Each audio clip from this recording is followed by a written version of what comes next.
Hello दोस्तों, स्वागत है आपका आप ही के YouTube channel stock market updates में।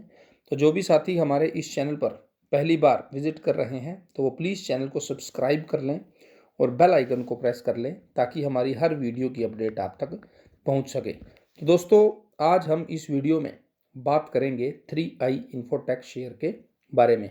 तो मेरे पास लगातार इस शेयर के बारे में क्यूरीज आ रही थी कि आप इस पर अपनी एक डिटेल्ड वीडियो की एनालिसिस लेके आएँ। तो इस वीडियो में मैं आपको इस शेयर की डिटेल्ड एनालिसिस के बारे में बताऊंगा और ये भी बताऊंगा कि इन फ्यूचर हमें क्या ये शेयर अभी बाय करना चाहिए या आगे इसको होल्ड करके चलना चाहिए।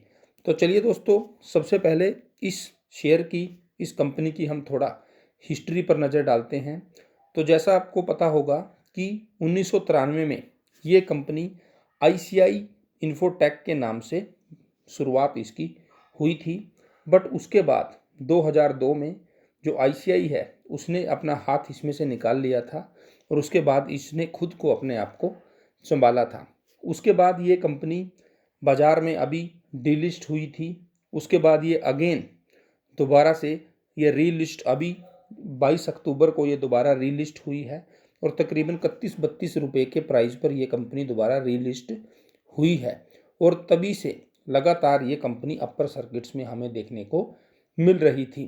इस कंपनी का जो डीलिस्ट होने का कारण क्या था, कंपनी ने अपनी जो कैपिटल रीस्ट्रक्चरिंग वो कंपनी ने की थी। मींस इस कंपनी ने जो शेयर कैपिटल का 90% वैल्यू इसने घटा दी थी। मींस अगर किसी के पास 10,000 शेयर थे उसके पास 1,000 शेयर रह गए थे। बट अब दोस्तों, जो ये कंपनी दोबारा से रीलिस्ट हुई है और अब जो इसका बिजनेस सेगमेंट है वो एक अलग ही फील्ड में हमें देखने को मिल रहा है।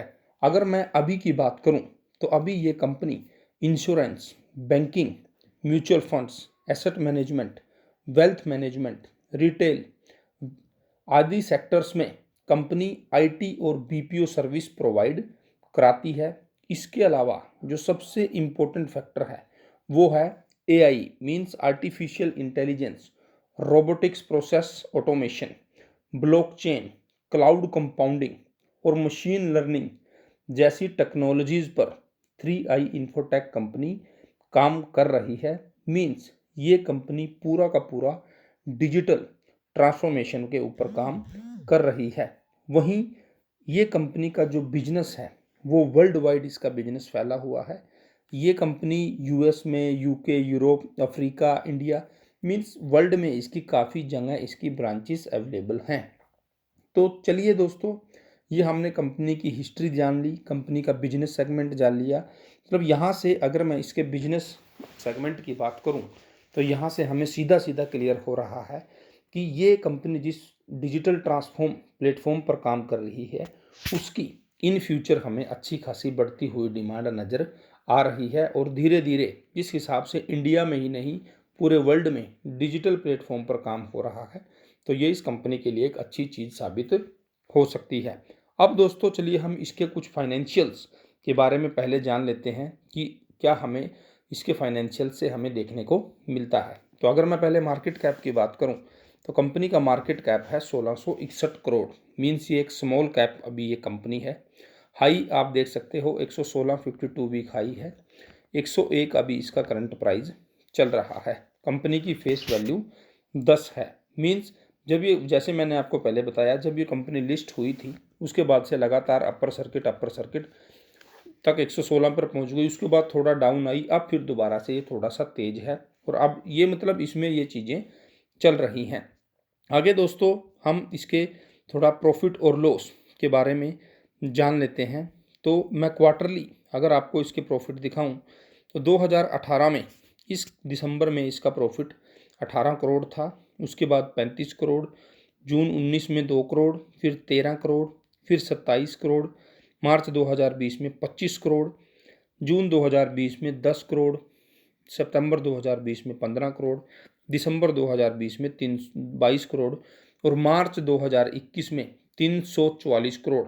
मीन्स यहाँ पर जो ये एकदम से लोग मीन्स 22 करोड़ से 344 करोड़ को जो ये ज़बरदस्त प्रॉफिट हुआ है, यहाँ से जो इन्वेस्टर्स हैं उनके मन में ये कंपनी खटकी है कि एकदम से कंपनी में अचानक क्या हुआ कि 22 करोड़ का प्रॉफिट 344 करोड़ पहुंच गया, बट उसके नेक्स्ट क्वार्टर जून 2021 में लॉस 8 करोड़ का और सितंबर में 23 करोड़ का लॉस देखने को मिला है। मैं दोस्तों अब आपको ये बताना चाहूँगा, जैसे आपने ये देखा है कि मार्च 2021 में कंपनी का जो नेट प्रॉफिट है वो 344 करोड़ हुआ है। अब लोग जो होते हैं, जो हमारे नए इन्वेस्टर्स होते हैं, वो इन चीज़ों को ध्यान से नहीं देखते हैं। आपने ये तो देख लिया कि इसका नेट प्रॉफिट 344 करोड़ है, बट आपने इसको ध्यान से एनालिसिस नहीं किया।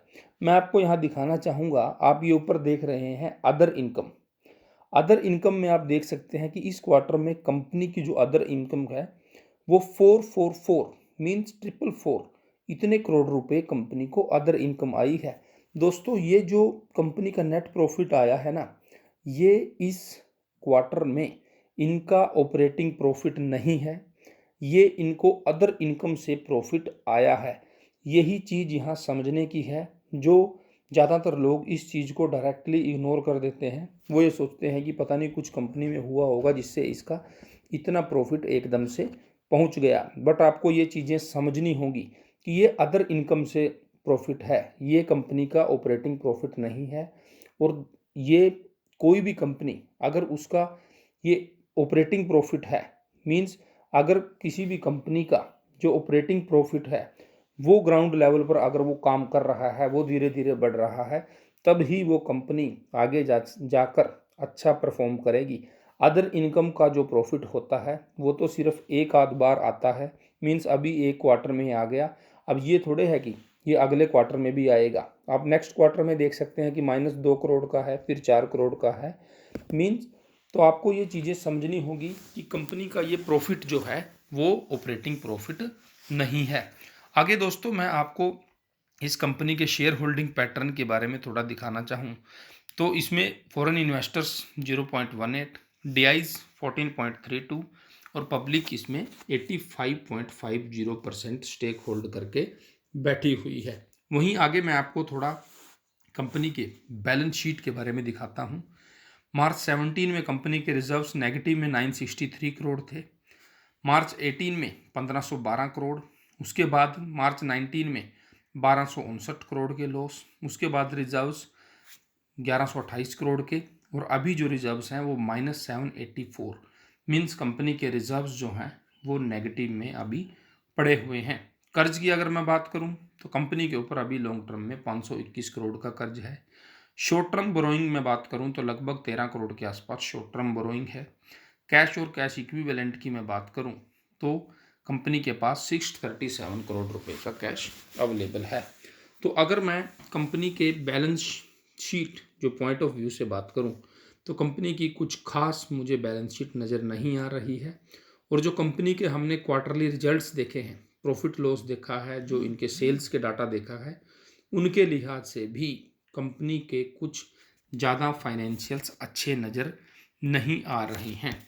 तो दोस्तों जैसे मैंने आपको बताया था कि इस वीडियो में मैं इसकी डिटेल्ड एनालिसिस करने की पूरी कोशिश करूंगा, तो ये मैंने आपके सामने रखी। मैंने आपको कंपनी का हिस्ट्री बता दी, कंपनी के फाइनेंशियल्स बता दिए। तो मुझे तो पर्सनली अभी ऐसा लगता है कि अभी हमें इसमें थोड़ा वेट करना चाहिए, क्योंकि कंपनी में अभी जो ग्राउंड लेवल देखिए, कंपनी का जो बिजनेस सेगमेंट है वो हमें अच्छा नज़र आ रहा है।